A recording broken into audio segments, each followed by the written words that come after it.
इन पक्षियों की आवाजें सुनकर आप या तो हंसेंगे या डर के मारे भाग जाएंगे। पीहा, इसकी आवाज को स्लो मोशन में करने पर ऐसा लगेगा जैसे कोई एम्बुलेंस या पुलिस की गाड़ी की आवाज हो।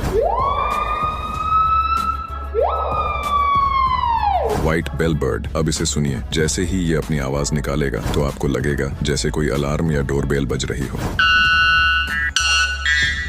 लाफिंग कुकाबुरा, जब ये अपनी आवाज निकालता है तो ऐसा लगता है कि जैसे जंगल में कोई चुड़ैल जोर जोर से हंस रही हो।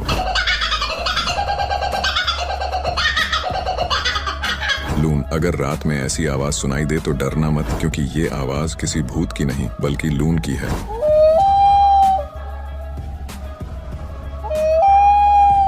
कीवी, इस छोटे से पक्षी की आवाज सुनकर तो शायद आप डर जाएं।